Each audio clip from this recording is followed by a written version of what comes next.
Welcome back, everybody, for another deep dive. Today, we're going to a place we've never been before.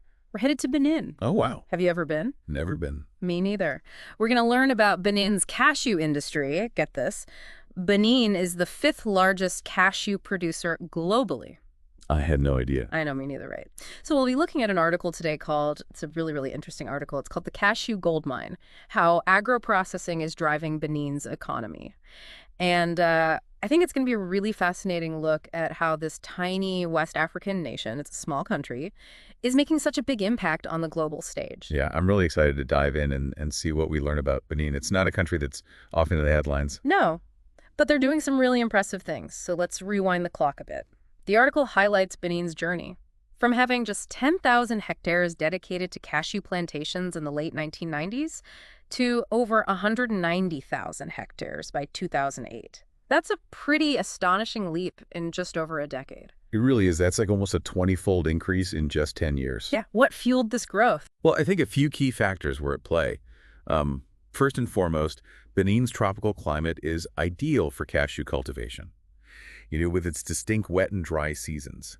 That combination of ample sunshine and well-distributed rainfall, it creates the perfect growing conditions for these cashew trees. So it's almost like Benin won the climate lottery for cashew farming. You could say that, yeah. Okay. But it's not just about the weather, though. I think it's important to acknowledge the role of the Beninese farmers themselves. They recognized the global demand for cashews was rising, and they really embraced cashew cultivation with incredible enthusiasm and dedication. Their hard work definitely paid off. The article states that by 2008, cashew exports made up a significant portion of Benin's economy, 8% of total exports, 7% of agricultural GDP, and even 3% of the national GDP. Yeah, that's huge. Yeah, those are some serious numbers. What does this kind of economic impact look like on the ground? Well, it translates into tangible improvements in people's lives. Increased cashew revenue means more resources for essential services like education and healthcare. It can also fund infrastructure projects like roads and bridges. And those things connect rural communities and facilitate trade. So it's not just about these abstract percentages on a spreadsheet somewhere. It's about a better quality of life for the people of Benin. Exactly. Cashew exports have this ripple effect throughout the entire economy, driving positive change across various sectors. It's a real success story. But the article hints that Benin isn't stopping there. They're shifting gears from simply exporting raw cashews to embracing something called agro-processing. Right. Can you break down what that means and why it's such a game changer?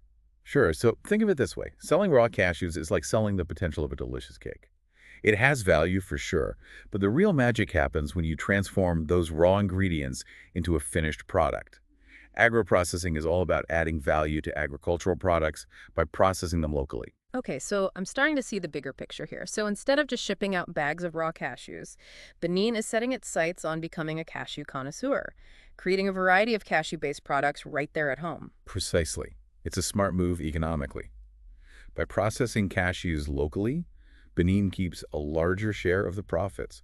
It creates more jobs, and it develops a more diverse and resilient economy overall. And it's not just talk. The article mentions the Afocantan Benin processing plant as a prime example of this shift in action. Oh yeah, absolutely. Can you tell us a bit about this facility? Sure. So Afocantan Benin is a joint venture. It has an impressive processing capacity of 1,500 to 2,000 tons of cashews every year. Wow. This kind of large-scale operation demonstrates Benin's commitment to becoming a serious player in the cashew processing industry. That's a lot of cashews. But what are the advantages of processing them in Benin versus exporting them raw for processing somewhere else? It just seems like a lot of extra effort. Well, there are several key benefits. First, it allows Benin to capture a larger share of the profits.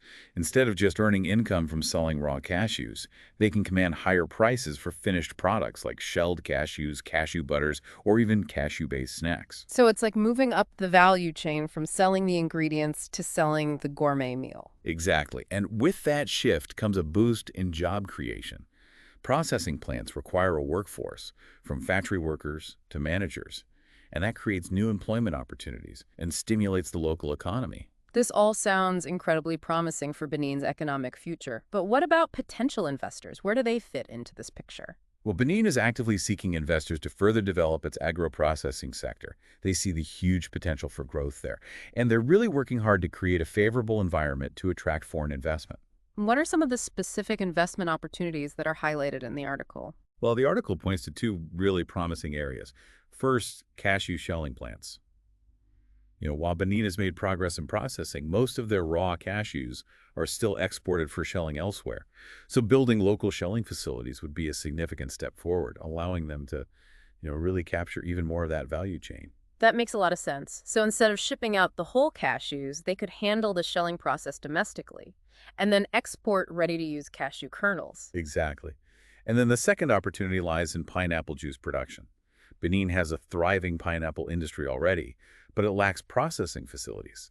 So imagine the possibilities if they could transform those fresh pineapples into juice or concentrates, or even dried fruit products ready for export. So they've got the raw materials, they've got the ambition. But what makes Benin an attractive destination for investors specifically? Why should they choose Benin over other countries with similar resources? Well, several factors make Benin stand out. For starters, the government is really proactive in creating a business-friendly environment. They've streamlined regulations, implemented tax incentives, and established laws to protect foreign investments. So it's not just talk, they're backing it up with concrete actions to make investment easier. Exactly. And another big advantage is Benin's strategic location. It has easy access to major West African markets, and it's well positioned for exporting to Europe and Asia as well.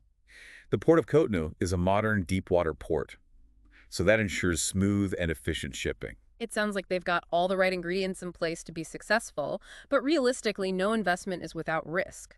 What are some of the potential challenges investors might face in Benin? Of course, you're right, there are always challenges to consider. Infrastructure limitations can be a hurdle in some areas. While Benin has made progress, some regions still lack reliable access to electricity, water, and transportation networks. That's a good point. So choosing the right location for a process facility would be crucial for mitigating that risk. Absolutely. And access to financing can also be a challenge, particularly for local entrepreneurs looking to scale up their operations. While there's a growing microfinance sector, access to traditional bank loans can be limited.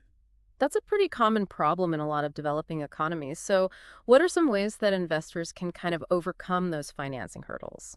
Well, there are several avenues to explore. Partnering with international development organizations or impact investors. Those who specialize in supporting sustainable businesses in emerging markets can be a good option. You mentioned impact investors. Can you expand on what that means? Sure. So impact investors are individuals or organizations that are looking to generate both financial returns and positive social or environmental impact. They're often drawn to projects like agro-processing because they have the potential to create jobs, improve livelihoods, and promote sustainable development. So it's not just about profit, it's about aligning investment with a larger purpose. Exactly. And it's worth noting that Benin's government offers a range of incentives to attract investors, including things like tax breaks grants and other forms of financial assistance. It sounds like they're really pulling out all the stops to make investing in Benin's agro-processing sector a win-win proposition. They really are. But we also need to acknowledge the ever-present challenge of market volatility. The prices of agricultural commodities like cashews can fluctuate, which of course can impact profitability. That's a risk investors have to contend with in any agricultural venture. How can they navigate that uncertainty? Well, diversification is key. Investing in a range of products or processing multiple products can help spread the risk. For example, a company might process both cashews and pineapples to balance out potential price fluctuations in either market. Makes sense. Don't put all your eggs in one basket, as they say. Precisely. And let's not underestimate the role of technology in mitigating risk and boosting efficiency. Investing in modern processing equipment, cold storage facilities, and efficient logistics, those things can all contribute to reducing waste, improving quality, and ultimately increasing competitiveness in the global market. So it's about embracing innovation and staying ahead of the curve. Speaking of innovation, the article focuses heavily on cashews and pineapples. But I'm curious, are there other agricultural products with untapped potential for agro-processing in Benin? Absolutely. Yeah. While cashews and pineapples have taken center stage, Benin is rich in agricultural diversity. Shea butter, for example, is another promising sector. They can move beyond just exporting raw shea butter and start creating value-added products like cosmetics and skincare. So instead of just being a supplier of the raw ingredients, Benin could become a producer of finished goods, tapping into the growing global demand for natural beauty products. Exactly. Cotton is another area with potential. Benin could transform its raw cotton into high-quality textiles and garments, creating a whole new industry and capturing a larger share of that value chain. The possibilities seem endless. What other hidden treasures might be waiting to be transformed? Well, think about cocoa, mangoes, even spices. Benin has the potential to become a true agro-processing powerhouse, leveraging its natural resources and its entrepreneurial spirit to create a more prosperous and sustainable future. This whole deep dive has been incredibly eye-opening for me. It's inspiring to see how Benin is really taking charge of its economic destiny and creating a brighter future for its people. It really is a testament to the power of vision strategic planning and a commitment to sustainable development. And for potential investors, it's a chance to be part of something truly transformative. It's not just about making a profit. It's about investing in a brighter future for Benin and its people. It's been a fascinating journey exploring Benin's agro-processing revolution and all the incredible potential that it holds. As we wrap up this deep dive, I have one kind of thought-provoking question for you. Okay, I'm all ears. We've talked about cashews and pineapples, shea butter, cotton, the list goes on. What if we take this concept even a step further? What if Benin became a hub not just for processing, but for innovation in food technology? Oh, that's an intriguing idea. Yeah. We've been focused on these existing opportunities, but you're right, there's always room to think bigger, to push the boundaries. Exactly. Imagine attracting, researchers, scientists, entrepreneurs to Benin to develop entirely new products and processes using all these amazing natural resources they have. It's a compelling vision for sure. They could become pioneers in sustainable food solutions, creating new markets, maybe even addressing some of these global food security challenges that we're facing. Like taking all that agricultural abundance and transforming it into a source of, cutting-edge food innovation. And it's not as far-fetched as it might sound at first. Benin already has a strong agricultural foundation. There's a growing entrepreneurial spirit. Yeah. And a government that seems eager to support these kinds of initiatives. It's like all the pieces are there just waiting for that spark to ignite something truly remarkable. It's an exciting prospect, no doubt. Yeah. I'm eager to see what the future holds for Benin and its agro-processing industry. Me too. And who knows, maybe one of our listeners will be the one to spark that innovation revolution. Yeah, you never know. I think we've given everybody listening plenty of food for thought today. We have a huge thank you for joining us on this deep dive into Benin's cashew boom and the exciting world of agro-processing in general. I hope you learned something new today, been inspired by the possibilities, and maybe even started dreaming of your own cashew-infused ventures. That's right. Until next time, keep exploring, keep learning, and keep diving deep.